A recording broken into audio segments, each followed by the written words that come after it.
واحلل عقدة من لساني يفقهوا قولي رب زدني علما رب زدني علما رب زدني علما وارزقني فهما. Assalamualaikum warahmatullahi wabarakatuh.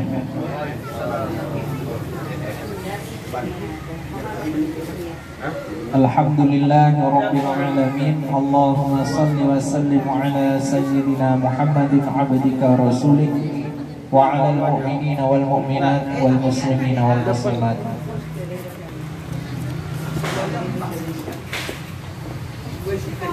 Alhamdulillah,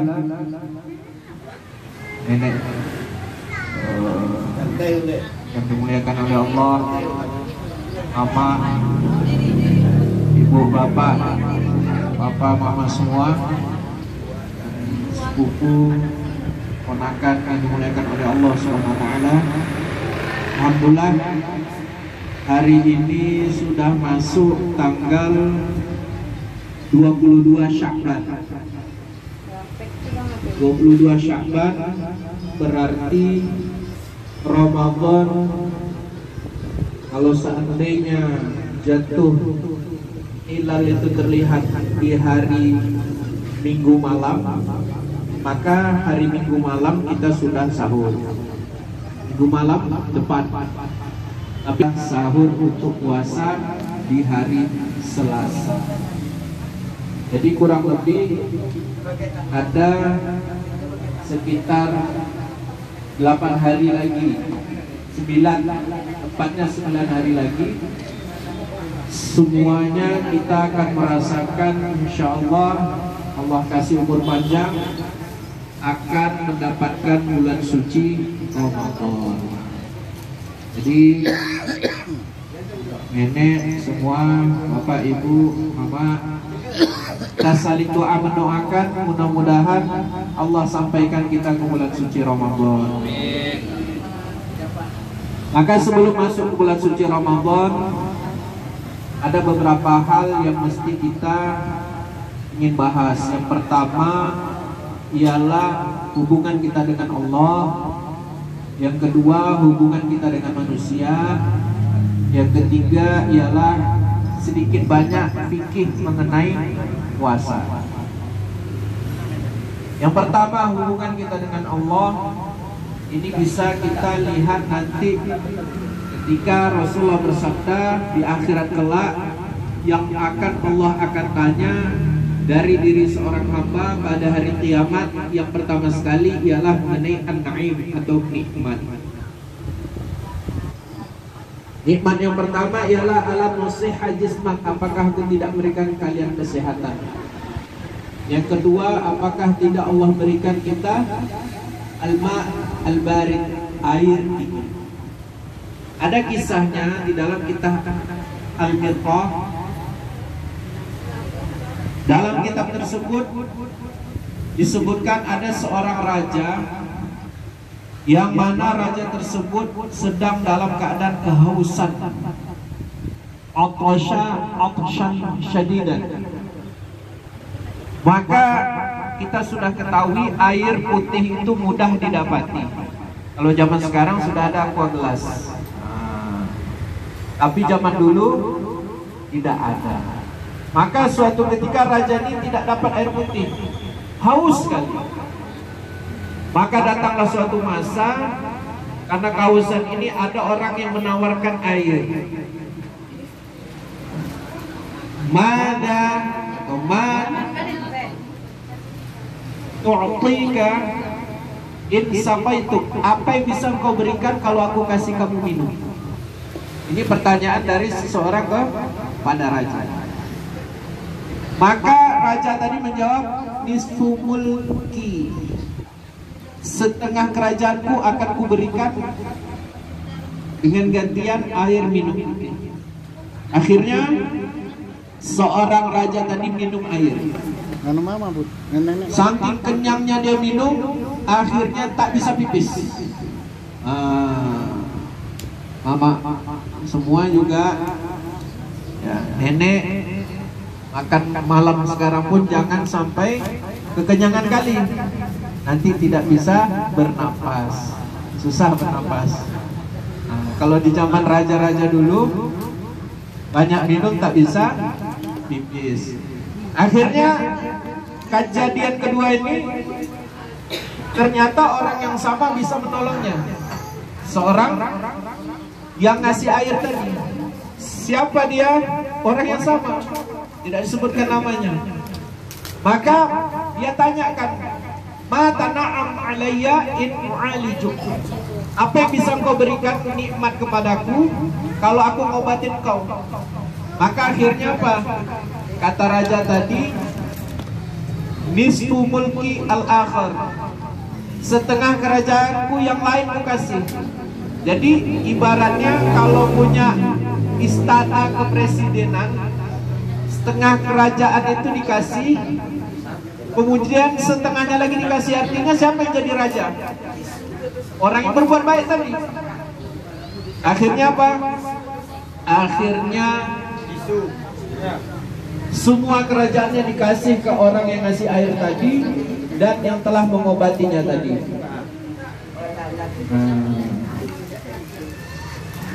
Setelah itu orang yang diberikan kerajaan tadi ternyata ngetes. Apa katanya? Khudh mulkak, ambillah kerajaan kau. Wa'arif qimatak, kau kenalilah nilainya. Artinya apa? Nilai kerajaan dia tidak ada bandingannya dengan air putih dan kesehatan badan bisa kencing. Jadi baru tahu nilainya sehat, ternyata setengah kerajaan dijual untuk dapat kesehatan, setengah kerajaan dijual untuk dapat air minum. Jadi mamat semua, nenek dimuliakan oleh Allah SWT, dan sepupu keponakan semua, kita sekarang banyak-banyak bersyukur untuk membuat hubungan dengan Allah. Bukan hanya air putih Allah kasih. Malam ini makan ke Pulau Lawak. Makan ke Pulau Lawak. Kang Piaman harus mengerti basuh. Nah, makan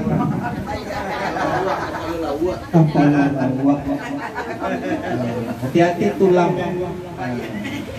Jadi nikmat makan kapal lawak ini lebih besar lagi nikmatnya. Makan ikan asam pedas lebih nikmat lagi. Makan jengkol lebih nikmat lagi. Tapi kita tidak sadar ini harganya sebenarnya lebih bernilai ya, dibandingkan harta yang kita miliki. Kalau tak makan enak, apa artinya duit banyak?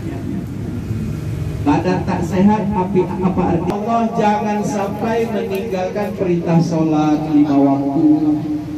Niatkan puasa Ramadan full.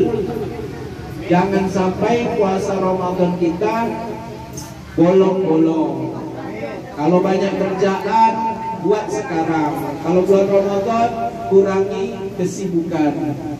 Kalau nanti gara-gara keletihan akhirnya berbuka, akhirnya kita nggak puasa Ramadan. Di poin pertama, ingat nikmat Allah, syukuri nikmat Allah, malu kepada Allah, jagalah sholat 5 waktu. Nah, kalau kita jaga sholat 5 waktu, puasa kita jaga juga, insya Allah dicatat sebagai orang yang bersyukur dan bersabar. Kalau orang yang bersyukur ditambah nikmat hidupnya, bersabar, Allah akan membantu dia di kala sulit. Yang kedua, hubungan dengan manusia. Ini penting. Ketika Rasulullah SAW pada saat itu akan khutbah Jumat, naik ke atas mimbar. Naik ke tangga pertama, Rasulullah ucapkan amin. Tangga kedua, ucapkan amin. Tangga ketiga, ucapkan amin. Selesai sholat Jumat, Rasulullah ditanya oleh sahabat radhiyallahu anhum ajma'in, mengapa engkau mengucapkan amin, ya Allah, kabulkanlah ya Allah 3 kali. Ternyata dijawab Rasulullah, merugilah orang yang mendapati nama Rasulullah disebutkan, dia tidak mengucapkan salawat. Itu satu. Jadi kalau jumpa atau kita mendengarkan nama Rasulullah atau kita mengucapkan, Rasulullah Nabi Muhammad SAW ucapkan sallallahu alaihi wasallam. Ini merugi. Yang kedua, orang yang mendapati kedua orang tuanya atau salah satunya tapi dia dengan sebab orang tuanya tidak masuk surga. Yang terakhir, orang yang mendapati bulan Ramadan tetapi dosanya tidak diampuni. Jadi kita bahas yang kedua dulu. Ini diaminkan Rasulullah. Yang pertama, yang tidak bersalawat ke atas Nabi diaminkan juga. Ya, merugi dia. Amin kata Rasulullah kalau nggak bersalawat ke atas Nabi. Yang kedua, mendapati kedua orang tuanya tapi dia tidak bisa masuk surga dengan sebab orang tuanya. Itu apa? Di dalam mafhum hadis pernah Rasulullah bertanya kepada sahabat, maukah aku beritahu kepada kalian dua dosa besar? Ya, kata sahabat. Apa itu? Maka Rasulullah terangkan, yang pertama ialah menyebutkan Allah. Jadi jangan sampai di hati kita ada yang hebat selain Allah, yang berikan kita kaya Allah, yang kasih kita makan Allah, yang menyembuhkan penyakit kita Allah. Tidak ada yang lain. Yang kedua, durhaka kepada orang tua. Ulama mengatakan durhaka kepada kedua orang tua itu, yang pertama ialah tidak taat, yang kedua adalah menyakiti atau menyusahkan, taklif. Maka kalau yang dikatakan sebagai tidak taat, contohnya orang tua menyuruh pergi dari sini, pergi ke sana, ikut saja. Itu contoh. Tidak ada halal haramnya, ikut saja. Yang kedua, misalnya yang menyusahkan, menyebabkan orang tua terkejut, sakit hatinya, mungkin pernah kita melotot mata di depan kedua orang tua atau meninggikan suara, maka minta maaf dari hati yang terdalam kepada kedua orang tua. Karena apa kata Rasulullah? Mungkin saja dosa-dosa yang lain Allah maafkan, tapi dosa kepada kedua orang tua sebelum seorang tadi meninggal, Allah akan siksa dia. Jadi orang yang durhaka kepada kedua orang tua akan disiksa sebelum dia meninggal dunia. Maka minta maaf kepada kedua orang tua sebelum masuk bulan suci Ramadan. Yang kedua, pembahasan ini ialah dahulu sahabat Nabi bertanya mengapa dia tidak masuk surga, disebabkan orang tuanya, karena ini ada hadis yang berhubungan dengan orang tuanya sudah lanjut usia tapi dia tidak mengurusnya. Jadi kalau ada orang tua kita sudah lanjut usia, sudah lemah, sudah sakit, maka berkhidmatlah kepada kedua orang tua, layani, penuhi hajatnya, keinginannya, jangan sampai dia terlantar tua tersebut. Yang terakhir, siapa yang tidak mendapat ampunan Allah ketika di bulan suci Ramadan? Orang yang saling caci mencaci, orang yang menggibah, menceritakan kejelekan orang lain, orang yang berbohong, orang yang berkelahi. Jadi kalau ada orang yang berkelahi bulan Ramadan, ngajak kita berantem, berdebat, katakan ini shaim, kata Rasulullah, 2 kali atau 3 kali dalam satu mafhum. Ini penjelasan dari ulama yang lain. Nah, jadi jelas, mama semua, 2 hal ini hubungan dengan Allah. Sholat kita diperbaiki lagi, usahakan berjemaah ke masjid, ya. Quran dibaca, zikir pagi petang, banyak istighfar, banyak salawat, banyak sedekah. Perbaiki hubungan kita dengan Allah dan manusia, terutama kepada kedua orang tua. Kemudian yang terakhir, fikih puasa. Puasa sudah dekat, maka jangan lupa kita banyak-banyak mendengarkan bab yang berhubungan dengan fardu puasa. Mengenai bab qadha. Kalau masih ada hutang puasa tahun kemarin karena perjalanan letih, buka puasa karena sakit belum dibayarkan, maka tahun ini sebelum masuk Ramadan tahun ini diqadha, dibayar karena masih punya hutang kepada Allah. Sama seperti orang yang meninggalkan sholat, misalnya dia meninggalkan sholat subuh, ya, maka dia harus mengqadha karena dia punya hutang sholat kepada Allah. Nah, ini ada pembahasan mengenai orang yang pernah tidak berpuasa 10 tahun yang lalu 3 hari. Maka bagaimana mengkodoknya? Boleh mengkodoknya sebelum masuk bulan Ramadan yang sekarang, 3 harinya itu. Masih ada waktu 9 hari. Dan membayar kafarahnya 10 tahun tidak mengkodok 3 hari puasa, 3 hari dikali 10 berarti 30 kafarah yang harus dibayarkan kali 700 gram beras. Ulama katakan 1 mud, ulama berbeda pendapat 600 sampai 670. Kalau dibulatkan 700 mud, 700 gram bukan 700 mud.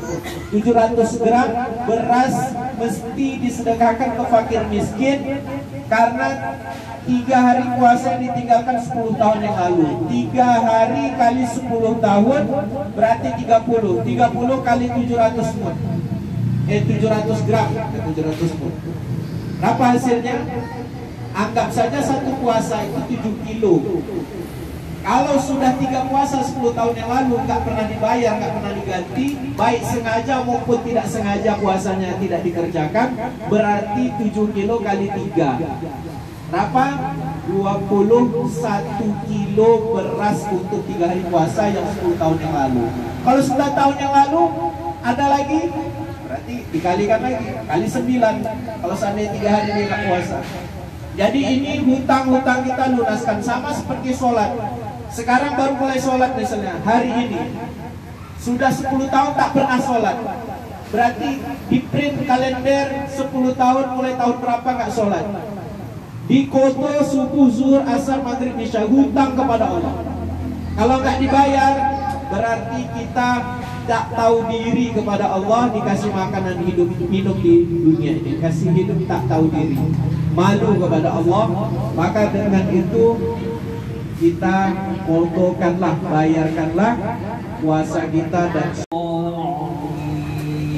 الذي لا إله إلا هو الحي القيوم وأتوب إليه أستغفر الله العظيم الذي لا إله إلا هو الحي القيوم وأتوب إليه أستغفر الله العظيم الذي لا إله إلا هو الحي القيوم وأتوب إليه نعوذ بالله من الشيطان الرجيم بسم الله الرحمن الرحيم الحمد لله رب العالمين حمدا يوافي نعمه ويكافئ مزيده يا ربنا لك الحمد كما ينبغي لجلالك وجهك الكريم وعظيم سلطانك اللهم صل وسلم وبارك على سيدنا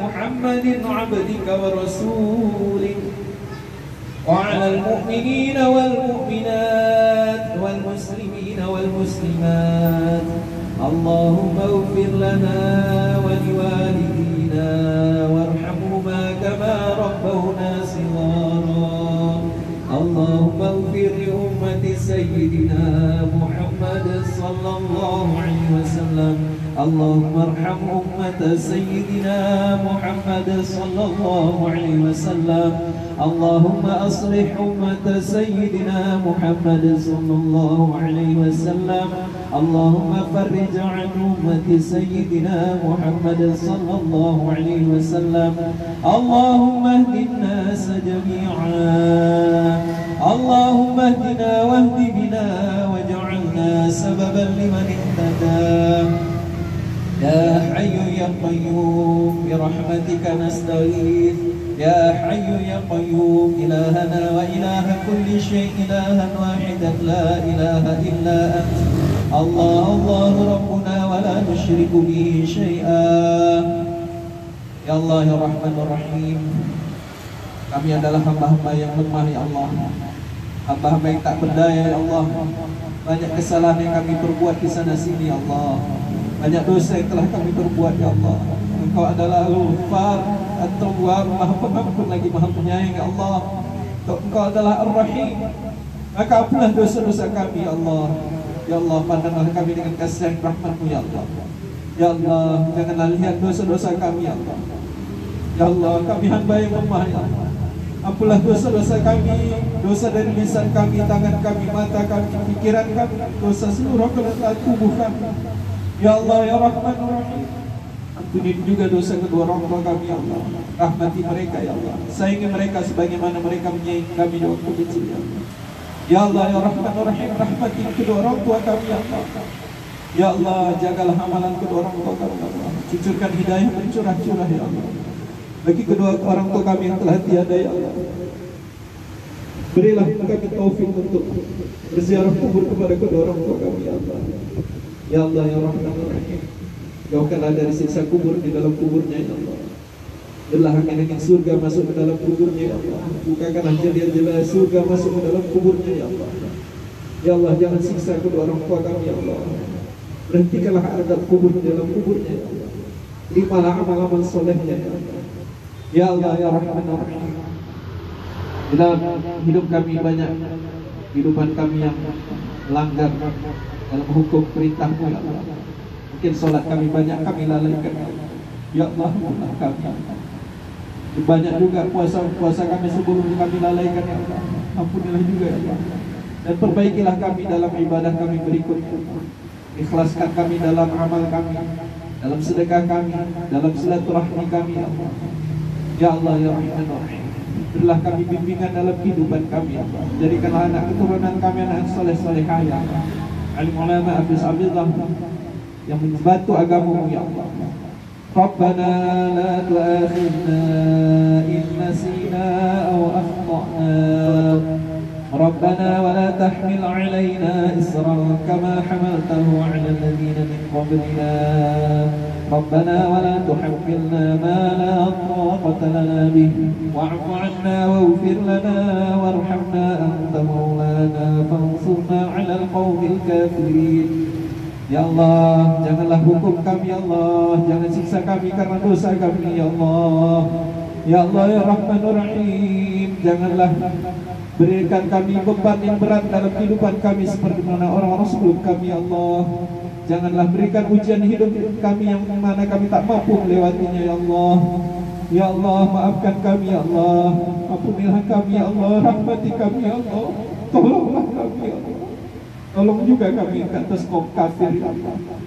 Ya Allah, ya Rahman Rahim, dalam majelis ini bagi saudara-saudara kami, nenek kami, mama kami, sepupu keponakan yang punya masalah dalam kehidupan, selesaikanlah masalah-masalah hidupnya ya Allah. Yang punya penyakit, Allah angkat penyakitnya ya Allah. Yang punya hutang ya Allah, mudahkan yang melunaskan hutangnya ya Allah. Yang berkelahi antara keluarganya, orang tuanya, tetangganya, tempat kerjanya ya Allah, maka selesaikanlah, damaikanlah dalam urusan muasyarahnya dengan manusia ya Allah. Ya Allah, ya Rahman Rahim, Kau alamul ghuyub, mengetahui perkara yang gaib. Tidak semua doa-doa bisa kami panjatkan di sini ya Allah. Engkau mengetahui isi hati saudara-saudara kami, nenek kami, mama kami, semua kedua orang tua kami di dalam majelis ini. Engkau alamul ghuyub, mengetahui perkara yang gaib, tahu apa isi hati mereka ya Allah. Ya Allah, kabulkanlah doa-doa yang ada dalam hatinya ya Allah. Yang mana di dalam hajatnya, di dalam keperluannya, keinginannya ada keridhaan-Mu ya Allah. Bantu ya Allah. Ya Allah, kabulkan doa-doa kami ya Allah. Rabbana atina fid dunya hasanatan wa fil akhirati hasanatan wa qina adzabannar.